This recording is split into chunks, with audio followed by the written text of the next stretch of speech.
ত্রিলোচন তেওয়ারি রামজির ভক্ত। প্রথম নাতি হতেই তার নাম দিলেন রামচন্দ্র। তার কিছুদিন পরেই তিনি মারা গেলেন। উইল করে গেলেন, তার বংশে তো ছেলে হবে, তাদের নামের প্রথম দিকটা হবে রাম, আর শেষটা কোনো দেবতার নাম। বছর 2 না যেতেই রামচন্দ্রের একটি ভাই জন্মালো। তার নাম হলো রাম শশী। তারপর তেওয়ারিদের ঘরে যেন ছেলে বান ডাকল। রাম হরি, রাম কৃষ্ণ, রাম গোপাল, রাম শঙ্কর। ছেলেদের বাপ মহাদেব তেওয়ারি মহা বিপদে পড়লেন।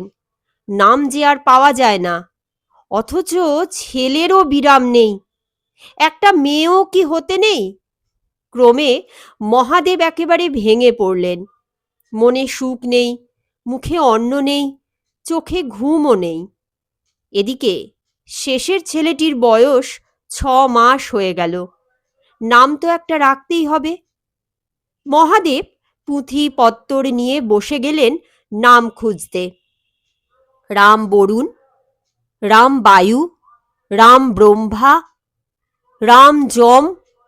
দূর ছাই, এ কি আর নাম হলো! হতাশ হয়ে একেবারে হাল ছেড়ে দিয়েছেন। এমন সময় এক ভদ্রলোক ঘরে ঢুকে নমস্কার করলেন। রাম রাম, মহাদেব বাবু। মহাদেব একেবারে লাফিয়ে উঠলেন।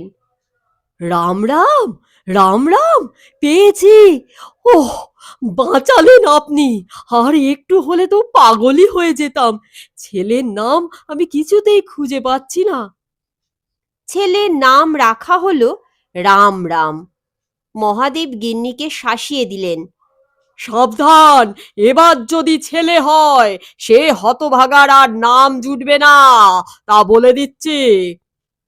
গিন্নি দিন রাত দেবতাদের ডাকতে লাগলেন। কালীঘাটে পুজো মানত করলেন। হে মা কালী, এবার একটি মেয়ে দিও। কিন্তু কপালের লেখা কে খণ্ডাবে বলো? রামজির দয়ায় এবারও হলো ছেলে। রাম শঙ্কর ছুটতে ছুটতে বাবাকে খবর দিতে গেল। মহাদেব তার মুখে একটা চড় কষিয়ে দিলেন। তারপর একটা জামা আর ছাতা নিয়ে বেরিয়ে পড়লেন। ছেলেরা এসে আগলে দাঁড়ালো, কেঁদে কেটে বলল, কোথায় যাও বাবা? মহাদেব তাদের ঠেলে ফেলে দিয়ে চলে গেলেন। ক্রোশ 2 দূরে এক সাধু থাকতেন, মস্ত বড় জ্যোতিষী। কটা ছেলে মেয়ে, মাথায় কগাছা চুল, পরীক্ষায় কবার ফেল করবে, সব হাত দেখে টপাটপ বলে দেন। মহাদেব সোজা এসে একেবারে তার পা জড়িয়ে ধরে বললেন, সাধুজি, আমার। সাধুজি বাধা দিয়ে বললেন, হুম, তোমায় কিছু বলতে হবে না। কেন এসেছো আমি বলে দিচ্ছি। একটা ফুলের নাম করো। মহাদেব বললেন, গোলাপ ফুল। সাধু চোখ বুজে ধ্যান করলেন। তারপর বললেন, তোমার খুব বিপদ যাচ্ছে। বিপদ বলে বিপদ! মহাদেব চেঁচিয়ে উঠলেন। তাই তো প্রভুর শরণ নিতে আসা। এবারটি উদ্ধার না করলে যে আর রক্ষা নেই। সাধু মহারাজের সেবার জন্যে আমার ক্ষুদ্র শক্তিতে যতটা সম্ভব সবই করব। এই বলে মহাদেব নিবেদন করলেন, একটি নাম বলে দিতে হবে, যার প্রথমটা থাকবে রাম আর শেষ দিকটা দেবতার নাম।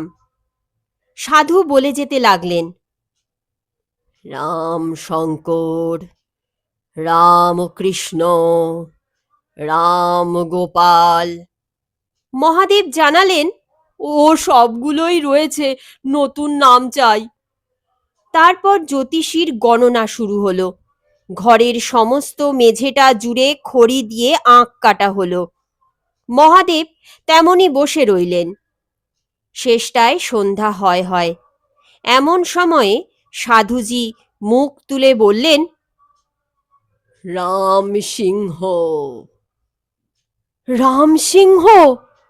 মহাদেব মাথা চুলকে বললেন, কিন্তু প্রভু, সিংহ তো কোনো দেবতার নাম নয়।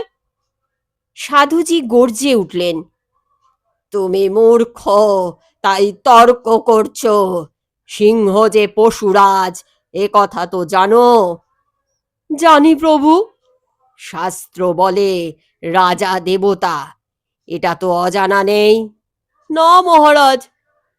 সুতরাং সিংহ দেবতা। মহাদেব বাড়ি এসে ছোট ছেলের নাম জানিয়ে দিলেন, কিন্তু মনে হলো এটা কারুর পছন্দ হলো না। ক্রমে ছেলেরা বড় হলো এবং সবাই পাঠশালায় যেতে শুরু করলো। গণেশ পণ্ডিত এদের নাম নিয়ে বড়ই মুশকিলে পড়লেন, কারণ এতগুলো রাম তার কিছুতেই মনে থাকে না। তখন তিনি নামগুলো দিয়ে একটা ছড়া তৈরি করলেন। রামচন্দ্র, রাম শশী, রাম শঙ্কর, রাম রাম, রামকৃষ্ণ, রাম হরি, রাম গোপাল, রাম সিংহ। ছড়া মুখস্থ চলল। পাশার আড্ডায় গণেশ পণ্ডিতকে আর দেখা যায় না। রোজ সন্ধ্যাবেলা কেরোসিনের আলো জেলে দুলে দুলে শুরু করেন, রামচন্দ্র, রাম শশী, রাম শঙ্কর, রাম রাম। ঘামে যখন গা ভিজে যায়, অ্যারারুট মেখে আবার লেগে যান। এমনি করে নাম তো মুখস্থ হলো, কিন্তু গোল মিটল না। কোন নামটা কার, এ সমস্যা রয়ে গেল। তার ফল হলো এই যে, রামকৃষ্ণ দোষ করলে রামশঙ্কর মার খায়, আর রামগোপালকে আদর করতে গিয়ে রাম রামের পিঠ চাপড়ে দেন। রামকৃষ্ণ ছেলেটা বেজায় দুষ্টু, পড়াশোনার ধার দিয়েও যায় না। রামশঙ্কর আবার তেমনই ভালো মানুষ, মন দিয়ে পড়াশোনা করে। পণ্ডিত মশাই বাড়িতে আঁক কষতে দিয়েছেন, রামকৃষ্ণ একটাও করতে পারেনি। রামশঙ্কর সবগুলোই করেছে। খাতাগুলো সবই পণ্ডিত মশাইয়ের টেবিলের উপর জড়ো করা রয়েছে। পণ্ডিত মশাই একটা খাতা তুলে নিয়ে হাঁকলেন, রামশঙ্কর। রামশঙ্কর কাছে এলো। বেঞ্চির ওপর দাঁড়াও, একটা আঁকও হয়নি না? না স্যার, আমি তো সবগুলোই করেছি। বটে, আমার সঙ্গে চালাকি? নাড়ুগোপাল হও, হও নাড়ুগোপাল। বেচারি রামশঙ্কর নাড়ুগোপাল হয়ে কাঁদতে লাগলো। তারপর এলো রামকৃষ্ণের পালা। তাকে ডেকে নিয়ে পণ্ডিত মশাই তার পিঠ চাপড়ে আদর করলেন আর বললেন, তার আজ 1 ঘন্টা আগে ছুটি।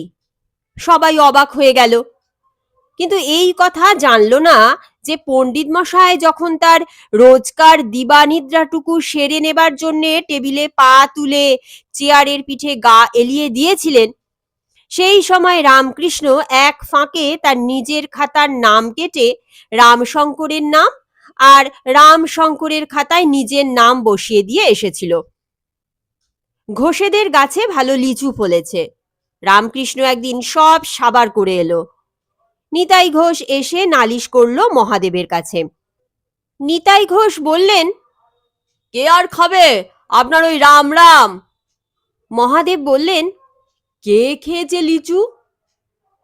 কিন্তু রাম রাম তো নেহাত ছোট, সে গাছে উঠতে জানে না। মহাদেবের কথা শুনে নিতাই বিরক্ত হয়ে বললে, তাহলে ওই রামচন্দ্র খেয়েছে। রামচন্দ্র? সে তো আজ 3 দিন হলো মামার বাড়ি গেছে।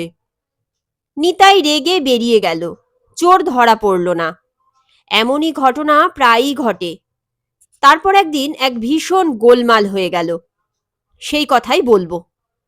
মহাদেবের স্ত্রী এবার বুড়ো হতে চলেছেন। রান্না বান্না সংসারে এত কাজ আর পেরে ওঠেন না। একদিন কর্তাকে বললেন, দেখো, আমাদের রামচন্দ্র তো 70-এর মুখে ছাই দিয়ে 17-18 বছরের হলো, এবার একটি বউ এনে দাও। কর্তা দেখলেন কথাটা ঠিকই। তারপর কোণে দেখা চলল। ক্রোশ 10 দূরে মধুপুরের বৃন্দাবন মিশ্রের মেয়েটি বেশ পছন্দ মতো, বয়স সবে 12। এরই মধ্যে সুর করে তুলসীদাসের রামায়ণ পড়ে, আর কাজকর্মে এসে হীরার ধার, ওই মেয়েই চাই। তেওয়ারি গিয়ে মেয়ে পছন্দ করে এলেন। বৃন্দাবনও কথা দিলেন একদিন ছেলে দেখতে আসবেন। ছেলেটির নাম জেনে নিলেন রামচন্দ্র। দিন চারেক পরের কথা, রবিবার, স্কুল ছিল না। তেওয়ারি কোথায় বেরিয়েছিলেন, বৃন্দাবনে এসে হাঁক দিলেন, রাম, বাড়িতে আছো? রাম। ডাক শুনে একসঙ্গে ৮ ছেলে বেরিয়ে এলো। বৃন্দাবন বললেন, রাম বাড়ি আছো? ৮ ছেলে একসঙ্গে বললে, কি বলুন, আমি রাম। মানে, তোমরা তো ভারী জ্যাঠা ছেলে দেখছি, সবাই রাম, ইয়ার্কি দেবার আর জায়গা পেলে না। ৮ ছেলে মিলে বোঝাতে গেল তারা ইয়ার্কি দিচ্ছে না, সত্যিই তারা সকলেই রাম। ফল হলো উল্টো। বৃন্দাবন মিশ্র রেগে বেরিয়ে গেলেন, প্রতিজ্ঞা করে গেলেন মেয়ের গলায় কলসি বেঁধে জলে ডুবিয়ে দেবেন, সেও ভি আচ্ছা, তবু এমন বাড়িতে কখনো বিয়ে দেবেন না। চৈত্র মাস, বেলা দুপুর হয়ে গেছে, রোদ তো নয় যেন আগুনের হলকা। মহাদেব বাড়ি ফিরছেন। দূর থেকে দেখলেন একজন লোক হনহন করে চলে যাচ্ছে। এ কি, এ যে বৃন্দাবন।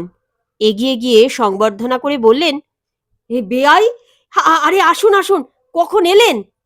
বৃন্দাবন আগুন হয়েই ছিলেন, ছিটকে উঠে জবাব দিলেন, থাক, আর ভদ্রতা জানাতে হবে না, এদিকে ছেলেদের তো শিখিয়ে রেখেছেন অপমান করতে।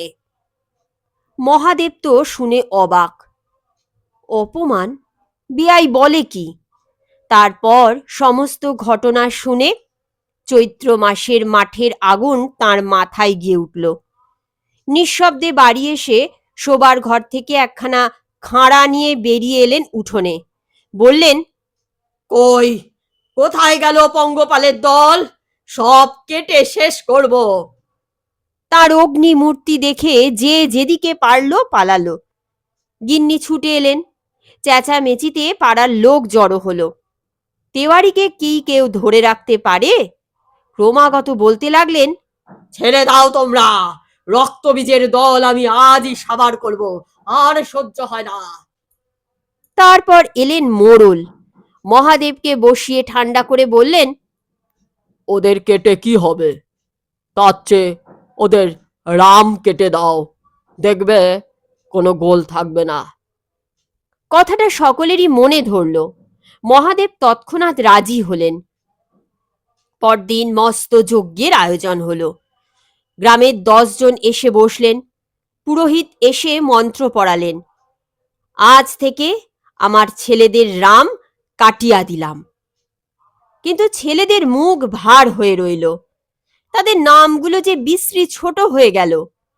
মোড়ল বোঝালেন, না না, তোমাদের নামের শেষের দিকটা যে দেবতার নাম রয়ে গেল, আজ থেকে তোমরা দেবতা।